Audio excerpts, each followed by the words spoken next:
The hotel room has a number rather than a name.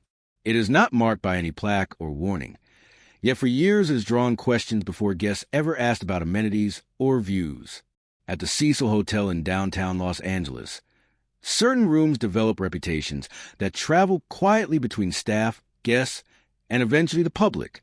Among them, one room became the most persistently avoided. For decades, guests declined assignments connected to that room. Some requested changes immediately.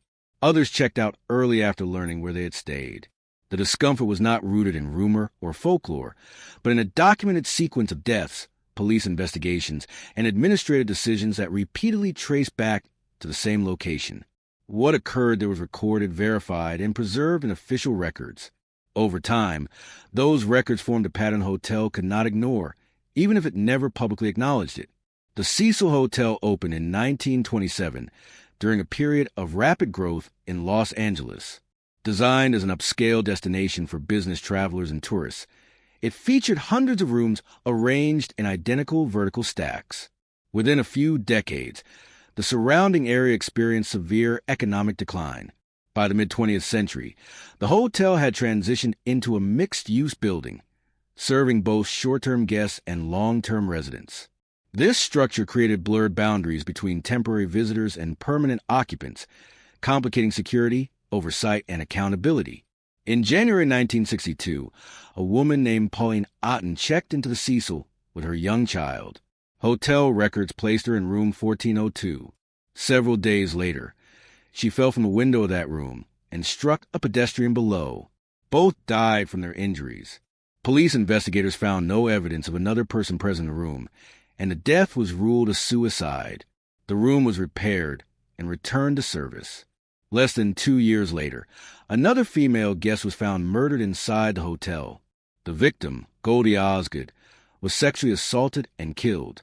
While official police documents list a different room number, multiple internal records, and later investigative reports repeatedly associated the crime with room 1402, the murder was never solved and no suspect was charged.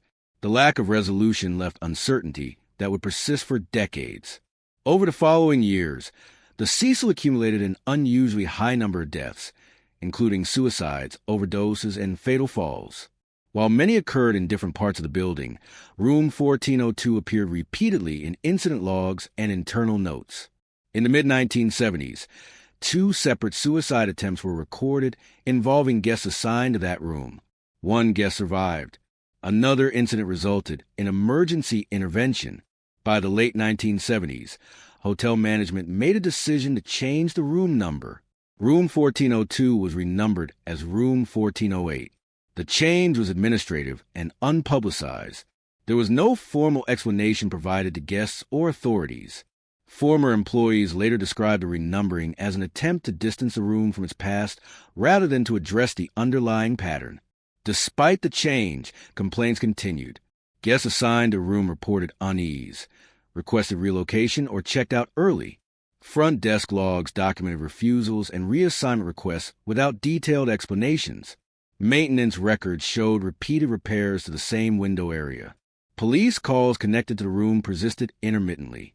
None of these events alone appeared extraordinary, but collectively they raised concerns that were never formally investigated as a pattern. As the decades passed, the Cecil's reputation expanded beyond local awareness. Journalists and researchers began examining historical police blotters and court documents. The hotel became associated with multiple high-profile crimes and deaths, including the 2013 disappearance and death of Elisa Lam. Although Lam was not staying in room 1402 or its renumbered equivalent, her case renewed scrutiny of the building's history and practices. Archive records were revisited and long-overlooked connections resurfaced. What emerged was not evidence of a single unresolved mystery, but consistent absence of preventative action. Incidents were addressed individually and procedurally without long-term evaluation of risk. Rooms where deaths occurred were cleaned, repaired, and reassigned. Guests were not informed of prior incidents. The responsibility to connect events across time was left unclaimed. Former staff members later described informal practices that developed as a result. Guests who reacted strongly after discovering the room's history were quietly moved. Those who did not ask were not told. The hotel's approach prioritized occupancy over transparency, relying on silence rather than disclosure. By the late 2010s, information about Room 1402 became widely accessible through investigative reporting and online archives.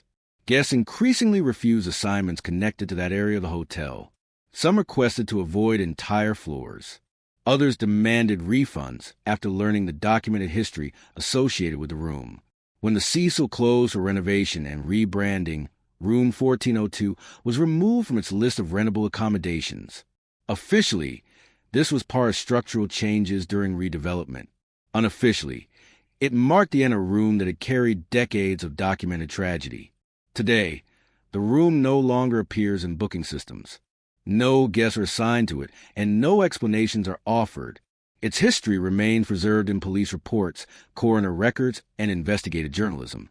The case demonstrates how physical spaces can accumulate reputations not through myth or superstition, but through recorded events and institutional responses.